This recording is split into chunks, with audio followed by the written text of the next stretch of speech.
Hi hello welcome to my channel style and study corner.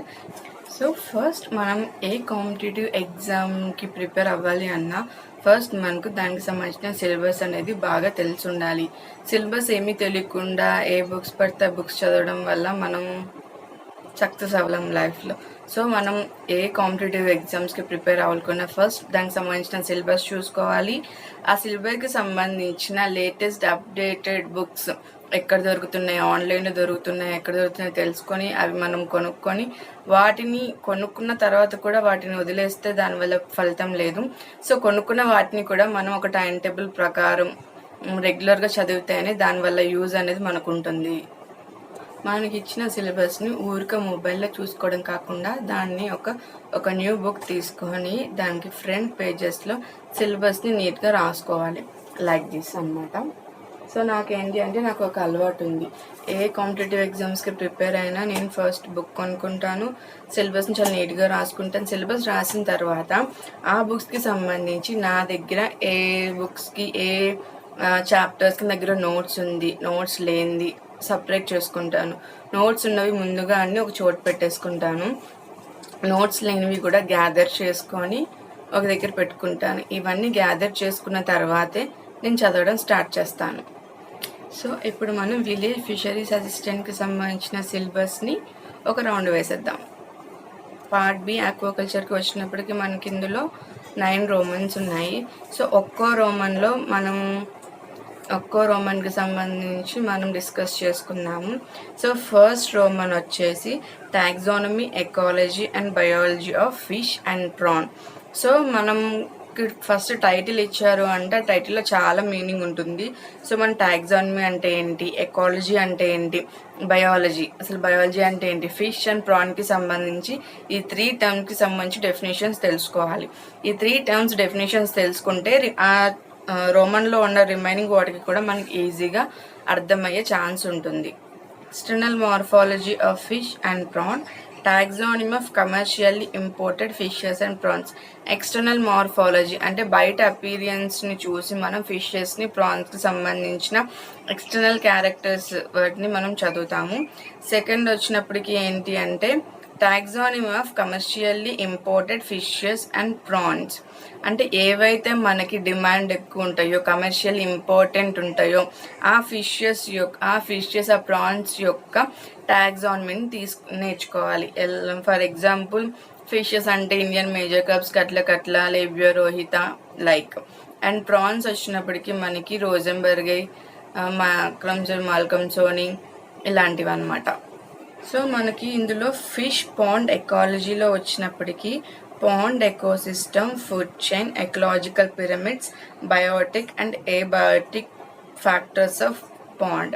వీటన్నిటికీ నేను ఇంతకుముందు prepare అయినప్పుడు డయాగ్రామాటిక్ రిప్రజెంటేషన్స్తో చేసుకున్నాను. సో అవన్నీ నేను మీకు అప్కమింగ్ వీడియోలో చూపిస్తాను. ఫోర్త్ వన్ వచ్చేసి fish and prawn anatomy and physiology. So anatomy అంటే ఏంటి, ఇంటర్నల్ ఆర్గన్స్, ఇంటర్నల్ స్ట్రక్చర్ ఎలా ఉంది ఏంటి ఫిష్ అండ్ ప్రాన్కి సంబంధించి.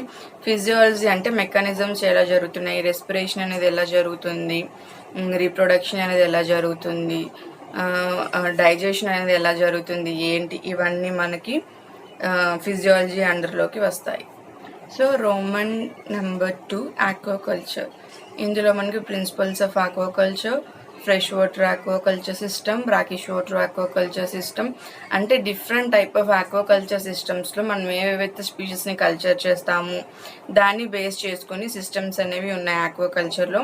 అందులో integrated, advanced, RAS system, biofloc system వీటన్నిటి కోసం మనం చూస్తాము. For example fresh water aquaculture సిస్టమ్స్కి వచ్చినప్పుడైతే ఫ్రెష్ వాటర్లో ఏ స్పీషీస్ని మనం కల్చర్ చేస్తాము, అవి ఎక్స్టెన్సివా, ఇంటెన్సివా, సెమీ ఇంటెన్సివా, ఇలా 3 టైప్స్ ఆఫ్ సిస్టమ్స్ అనేవి మనకు ఉన్నాయి కదా. సో వీటిని యూజ్ చేసుకొని ఫ్రెష్ వాటర్లో ఏ విధంగా కల్చర్ చేస్తాము, ఏ ఫిషెస్ని కల్చర్ చేస్తాము, ఎంత డ్యూరేషన్లో కల్చర్ చేస్తాము అనేవి ఈ టాపిక్లో మనం తెలుసుకోవచ్చు. So Roman number 3 seed production of fish and prawn. So ఇందులో ఏంటంటే brood stock management, induced breeding, fish and prawn hatcheries. So మనకి హ్యాచరీలో ఫిష్ అండ్ ప్రాన్ని ఏ విధంగా వాటి యొక్క సీడ్ని మనం చేస్తాము అండ్ హ్యాచరీ మేనేజ్మెంట్, హ్యాచరీలో ఎటువంటి బయోసెక్యూరిటీ మెజర్స్ అనేవి మనం తీసుకోవాలి. And inducive breeding. So Indian major carps inducing breeding బాగా జరుగుతుందా, ఎగ్జోటిక్ కప్స్లో బాగా జరుగుతుందా, లేదు అంటే మనకు వీటికి లైక్ హార్మోన్స్, సింథెటిక్ హార్మోన్స్ని యూజ్ చేసి ఇండ్యూసింగ్ బ్రీడింగ్ చేయొచ్చా, సో అవి ఎలా చేయాలి, ఏ టైంలో చేయాలి, ఫిషెస్ని ఎంత ఏజ్ ఉన్నప్పుడు మనం సెలెక్ట్ చేసుకోవాలి అనేది ఈ టాపిక్లో మనం డిస్కస్ చేసుకుంటాం ఫర్దర్గా. Now, Roman number 4, pond management. ఇందులో fish farm layouts, water and soil quality management, nursery, reading. So ఇవేంటి అంటే మనకి పాండ్ మేనేజ్మెంట్ అని చెప్పారు కదా. సో ఎంత ఎంత లెంత్ ఉండాలి, ఎటువంటి మెజర్మెంట్స్ తీసుకోవాలి, డిసీజెస్ అనేవి రాకుండా మనం ఎలా ప్రొటెక్ట్ చేసుకోవాలి, ఇన్ఫెక్షన్స్ అనేవి రాకుండా ఎలా ప్రొటెక్ట్ చేసుకోవాలి. For example water and soil quality management. So water poor quality ఉంటే ఆక్వాకల్చర్ సిస్టమ్కి అది సెట్ అవ్వదు, కాబట్టి వాటర్ క్వాలిటీని ఇంప్రూవ్ చేసే ఇటువంటి టెక్నిక్స్ ఏంటి, వాటిని ఎలా ఫాలో అవ్వాలి, వాటికంటే కొన్ని మెథడ్స్ ఉంటాయి. ఫర్ ఎగ్జాంపుల్ పీహెచ్ మీటర్ని యూజ్ చేసి మనం పీహెచ్ని క్యాలిక్యులేట్ చేస్తాము. సెలినిటీ, రిఫ్రాక్టోమీటర్ని యూజ్ చేసి సెలినిటీని మనం మెజర్ చేస్తాము. సో ఇలా water quality and soil quality అంటే సాయిల్ పీహెచ్ కానీ soil salinity, soil quality, soil pH ఇవన్నీ మెయిన్ ఇంపార్టెంట్. సో వీటిని ఎలా మెజర్ చేస్తాము ఏంటి అనేది అప్కమింగ్ వీడియోస్లో చూద్దాం. So next Roman number 5, fish and prawn feed management. So management ఏంటి, ప్రతిదీ మనం పర్టికులర్గా అన్నీ చూసుకోవడం కదా. సో ఫీడింగ్ మేనేజ్మెంట్, సో డేకి ఎన్ని టైమ్స్ ఇవ్వాలి, ఫిష్కి ఎలా ఇవ్వాలి, ప్రాన్కి ఎలా ఇవ్వాలి, దాని ఏజ్ని బట్టి, దాని స్టేజెస్ని బట్టి ఏ రకమైన ప్రోటీన్ ఫుడ్ ఇవ్వాలి, ఇచ్చే ఫుడ్లో ఎంత ప్రోటీన్, ఎంత లిపిడ్, ఎంత కార్బోహైడ్రేట్స్, ఇవన్నీ మనం చూసుకోవాలన్నమాట. And FCI, it is very very important, feed conversion ratio, దీన్ని ఎలా క్యాలిక్యులేట్ చేయాలి అనేది చూడాలి. Roman number 6, marine fisheries. Name itself చెప్తుంది కదా మనకి, మెరైన్కి సంబంధించిన ఫిషరీస్ సెక్టార్లో ఏ విధంగా ఉంది ఏంటి అనేది ఈ రోమన్లో మనం చదవాల్సి ఉంటుంది. సో ఇందులో ఏంటంటే marine resources of AP. So AP ఆంధ్రప్రదేశ్కి సంబంధించి మెరైన్ సెక్టర్, కోస్టల్ ఆక్వాకల్చర్ అంటాం కదా మనం, కోస్టల్ రీజియన్లో మనకి ఉన్నటువంటి ఎంత ప్రొడక్షన్ ఉంది, ఏ కల్చర్ జరుగుతుంది, అక్కడ ఏ స్పీషీస్ని కల్చర్ చేస్తున్నాము, ఎన్ని మనకి సహజ ఓడరేవులు ఉన్నాయి, ఇవన్నీ వస్తాయన్నమాట. నెక్స్ట్ అంటే టైడ్స్, కరెంట్స్, వేవ్స్. మెరైన్ అంటేనే మనకు ఖచ్చితంగా ఇవి చాలా ఇంపార్టెంట్. టైడ్స్, కరెంట్స్, వేవ్స్, వీటి యొక్క డెఫినేషన్స్, ఇవి ఏ టైం అప్పుడు హై టైడ్, లో టైడ్ అంటాం కదా, ఎన్ని డేస్ ఇంటర్వెల్ టైంలో, ఎన్ని అవర్స్ ఇంటర్వెల్ టైమ్స్లో వీటి యొక్క స్పీడ్ అనేది ఇంక్రీజ్ అవ్వడం, తగ్గడం అనేది మనం నేర్చుకోవాలి. సో ఇందులో ఫిషరీస్కి వచ్చినప్పటికీ coastal, offshore and deep sea fishes అనమాట. సో మనకి ఎక్కువగా ఇన్లైన్ ఫిషరీస్ కన్నా మనకి మెరైన్లో ఫిషెస్ అనేవి కానీ సీ ఫుడ్ అనేది కానీ మనకి ఎక్కువ అవైలబుల్ ఉంటుంది. ఫర్ ఎగ్జాంపుల్ సీవీడ్ కల్చర్స్ అని, లేకపోతే బ్రాకిష్ వాటర్ ఫిషెస్ మనం కల్చర్ చేస్తాము, కేఎస్ కల్చర్, పెన్ కల్చర్స్, ఇవన్నీ జనరల్గా ఎక్కువగా సీలోనే మనం చేస్తాము, ఆఫ్ షోర్, నియర్ షోర్లో ఎక్కువగా. సో ఆ స్పీషియస్ యొక్క ఏ స్పీషియస్ని మనం ఎక్కువ కల్చర్ చేస్తాము, ఎటువంటి టైమ్స్లో ఎటువంటి ప్రికాషన్స్ తీసుకుని కల్చర్ చేస్తాము అనేది మనం నేర్చుకోవాలి ఈ టాపిక్లో. And by catch reduction devices, turtle excluded devices, ఇవి ఏంటంటే మెయిన్ చాలా ఇంపార్టెంట్ మనకి. సో ఇవి కూడా మీకు అప్కమింగ్ వీడియోస్లో చెప్తున్నా. అన్నీ ఒకేసారి చెప్పినా మీకు గుర్తుపెట్టుకోవడం కష్టం, కాబట్టి నేను ఒక ప్లాన్ చేసుకున్నాను ఎలా చదవాలి. సేమ్ టాపిక్ ఉన్నవన్నీ కూడా నేను ఒక రోమన్లో పెట్టుకొని నేను ఒక ప్లాన్ చేసుకొని అలా చదువుతాను. సో మీకు కూడా ఈజీగానే ఉంటుంది అది కూడా. సో ఇందులోనే మెరైన్ ఫిషరీస్లో conservation of marine turtles and mammals, అంటే మనం క్యాప్చర్ చేస్తున్నప్పుడు టర్టిల్స్ అండ్ మమ్మల్స్ అనేవి జనరల్గా వలలో పడిపోవడం వల్ల వాటిని మనం క్యాప్చర్ చేసిన తర్వాత మళ్ళీ వాటిని కొన్ని ఆలోపే వలలో ఉండి ఉక్కిరిబిక్కిరి చనిపోవడం జరుగుతుంది కదా. సో అటువంటివి టర్టిల్స్, మమ్మల్స్ అనేవి మనం ఫిషెస్ని క్యాప్చర్ చేయడానికి వేసిన నెట్స్ నుండి ఎస్కేప్ అవ్వడానికి మనం కొన్ని ప్రికాషన్స్ తీసుకోవాలి.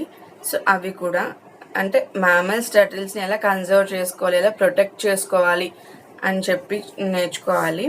Next safety and navigational equipments అనేది చాలా చాలా important.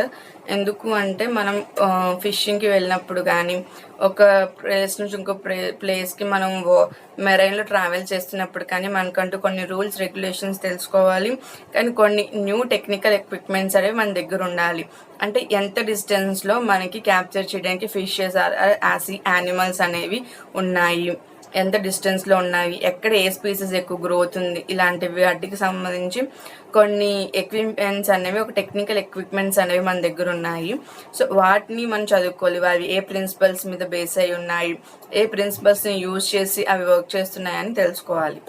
So registration of marine fishery crafts ఏవి పడితే అవి సీలో ట్రావెల్ చేయడానికి ఒప్పుకోరు. వాటికంటూ సమ్ రిజిస్ట్రేషన్స్ అనేవి ఉంటాయి. పర్టికులర్గా అకార్డింగ్ టు లా రిజిస్ట్రేషన్ అయినవి మాత్రమే కరెక్ట్గా వెళ్తాయి. వితౌట్ రిజిస్ట్రేషన్ వెళ్తే అది మనకి చాలా లాస్ అనమాట. Next fish land centres. ఎక్కడెక్కడైతే ఫిష్ ల్యాండ్ సెంటర్స్ ఉన్నాయి. Fishing harbour management. ఒక హార్బర్ ఉంటే దాన్ని ఎలా మేనేజ్ చేసుకోవాలి, ఎలా ప్రోటోకాల్స్ ఉంటాయి ప్రతి హార్బర్కి నీట్గా మెయింటైన్ చేసుకోవడానికి. వాటికంటూ fresh water, sea water supply, ఇలాంటి కొన్ని మేనేజ్మెంట్ ప్రాక్టీసెస్ ఉంటాయి, అవి కూడా మనం తెలుసుకోవాలి. This is also most important, marine ban period. So మనకి ఎవ్రీ ఇయర్ సమ్మర్లో 1 month ఆ 2 months అనేవి బ్యాన్ పీరియడ్ అనేది ఉంటుంది. ఆ టైంలో ఫిషర్మెన్స్ అనేవాళ్ళు ఫిషింగ్ క్యాప్చర్కి వెళ్ళకూడదు. సో అది ఏ టైంలో చేయాలి, ఒక ఫిషర్మెన్స్కి ఆ టైంలో గవర్నమెంట్ వాళ్ళని ఏ విధంగా వాళ్ళకి ఆ మంత్ పే చేస్తుంది, ఎలా పే చేస్తుంది, వీళ్ళకంటూ కొన్ని సొసైటీస్ ఉంటాయి. ఆ సొసైటీస్ వీళ్ళకి ఏ విధంగా హెల్ప్ చేస్తాయో తెలుసుకోవాలి. So coastal security. సో మీకు కూడా జనరల్గా తెలిసే ఉంటుంది, కొన్ని సిచ్యువేషన్లో పాక్కి సంబంధించిన వెజల్స్ మన ఇండియన్ కోస్టల్ బోర్డర్లోకి వచ్చేసాయి అని అంటాం కదా. సో వీటికంటూ కొన్ని సెక్యూరిటీస్ ఉంటాయండి, MFR act and MSC act అని చెప్పి. సో ఆ రూల్స్ ఏంటి, యాక్ట్స్ ఏంటి, అవి ఎప్పుడు చేశారు ఏంటి అనేది కూడా మనం తెలుసుకోవాలి. సో ఆక్వాకల్చర్లో హెల్త్ మేనేజ్మెంట్ నెక్స్ట్ రోమన్, ఇది చాలా చాలా ఇంపార్టెంట్. నియర్లీ ఒక 4 to 5 bits వరకు వస్తాయి హెల్త్ మేనేజ్మెంట్. ఎందుకంటే ప్రజెంట్ సిచ్యువేషన్స్లో డిసీజెస్ రావడం వల్ల ఆక్వాకల్చర్ ప్రొడక్షన్ అనేది తగ్గుతుంది కాబట్టి. సో వాటిని ఫిష్లో, ప్రాన్లో డిసీజెస్ తెలుసుకోవాలి. బ్యాక్టీరియల్, ఫంగల్, వైరల్, ఇలా డిఫరెంట్ టైప్ ఆఫ్ కాజిటివ్ ఆర్గానిజమ్స్ని బేస్ చేసుకొని మనం డిసీజెస్ తెలుసుకోవాలి. And control measurements of disease. ఈ డిసీజ్ వస్తే మనం కంట్రోలింగ్ ఎలా చేయాలి, కొన్ని డిసీజ్కి ప్రివెన్షన్ ఉండదు. సో ప్రివెన్షన్ రాకుండానే ప్రికాషన్స్ ఎలా తీసుకోవాలి, ఏంటి, దేనికి తీసుకోవాలి, ఎటువంటి ప్రోటోకాల్స్ యూజ్ చేయాలి అనేది తెలుసుకోవాలి. సో నెక్స్ట్ మనం వచ్చి gear and crafts fishing methods. So fishing మెథడ్స్లో మనం types of crafts, types of gears, capture ఫిషరీలో ఏ గేర్స్ని యూజ్ చేస్తాము, ఏ క్రాఫ్ట్ని యూజ్ చేస్తాము, అండ్ ఏ రీజనల్ వైజ్ గుజరాత్లో ఎలాంటివి యూజ్ చేస్తాము, ఏపీలో ఎలాంటివి యూజ్ చేస్తాము, అండ్ బెంగాల్, తమిళనాడులో ఎటువంటి క్రాఫ్ట్స్ని మనం యూజ్ చేస్తామో తెలుసుకోవాలి. Next different types of gear materials. Gear అంటే నెట్స్ అంటాం కదా, వాటిని గేర్స్ అంటాం కదా. సో ఈ గేర్స్ ఏ మెటీరియల్తో ప్రిపేర్ అవుతాయి, వాటికి కూడా యాంటీ బ్యాక్టీరియల్ మెథడ్స్ ఉంటాయి అన్నమాట. అవి స్పాయిల్ అవ్వకుండా చూసుకోవడానికి కొన్ని preservation fishing gears. So fishing గేర్స్ని ఏ ఫ్యాబ్రిక్ యూజ్ చేసి మనం ప్రిపేర్ చేస్తాము, వాటిని ఎలా ప్రిజర్వ్ చేసుకుంటాము అనేది మనం నేర్చుకోవాలి. వచ్చినప్పటికి పోస్ట్ హార్వెస్ట్ టెక్నాలజీ. సో ఇందులో ఏంటంటే fish and prawn processing and preservation. ఫిష్ని, ప్రాన్ని ఎక్స్పోర్ట్ చేయడానికి ఎలా ప్రిజర్వ్ చేస్తాము, ఎలా ప్రొటెక్ట్ చేసుకుంటాము, అంటే బ్యాక్టీరియా స్పాయిలేజ్ అవ్వకుండా ఎలా చూసుకోవాలి, అంటే మన హ్యాండ్కి హార్వెస్ట్ అయిన దగ్గర నుంచి వాటిని మనం ఎక్స్పోర్ట్ చేసే వరకు ఎటువంటి ప్రికాషన్స్ తీసుకోవాలి అనేది నేర్చుకోవాలి. And fishermen cooperative societies and their function. మీకు ఇందాక చెప్పాను కదా, వీళ్ళకంటూ కొన్ని సొసైటీస్ ఉంటాయి, కోఆపరేటివ్ సొసైటీస్ అని.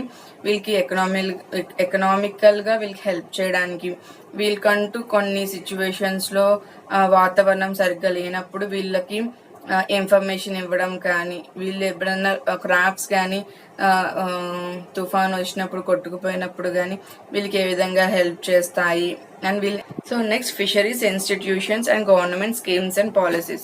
So many fisheries institutes ఉన్నాయి. అంటే ఫిషింగ్ ఎలా చేయాలి, క్రాఫ్ట్స్ని ఎలా చేయాలి, డిప్లొమా కోర్సెస్, డిగ్రీ కోర్సెస్ ఉన్నాయి. సో అవి ఎక్స్ చేసాము. సో టోటల్ కాదు, నాకు చెప్పుకోవాలంటే హాఫే. సో నేను ఏంటంటే ప్రతి టాపిక్ని మీకు ఫర్దర్ అప్కమింగ్ వీడియోస్లో ఇంకా క్లియర్గా ఎక్స్ప్లెయిన్ చేయడానికి ట్రై చేస్తాను. మీకు కూడా ఏమైనా డౌట్స్ ఉంటే కామెంట్ సెక్షన్లో వచ్చి ఖచ్చితంగా నేను మీకు రిప్లై ఇస్తాను. అప్కమింగ్ వీడియోస్లో మీకు ఏ టాపిక్కి సంబంధించి వీడియోస్ కావాలి, ఏ టాపిక్కి సంబంధించి నోట్స్ కావాలో అడిగితే మ్యాక్సిమం నేను మీకు ఇవ్వడానికి ట్రై చేస్తాను. సో నా channel name style and study corner కదా. స్టైల్ మీన్స్ ఫ్యాషన్కి సంబంధించి, స్టడీ మీన్స్ ఆక్వాకల్చర్కి సంబంధించి చేస్తాను. సో ఫాలో అవ్వండి. మీకు నచ్చితే ఆ వీడియోస్ చూడండి. మీకు ఆక్వాకల్చర్ వీడియోసే కావాలి అంటే వీటన్నిటి నేను ఒక ప్లే లిస్ట్లో పెట్టేస్తాను. సో మీకు 1 by 1 ఆక్వాకల్చర్ రిలేటెడ్ వీడియోస్ మీరు చూడొచ్చు. Don't miss the next online class of fisheries village assistant. So keep support me with your valuable like, share, comment and subscribe.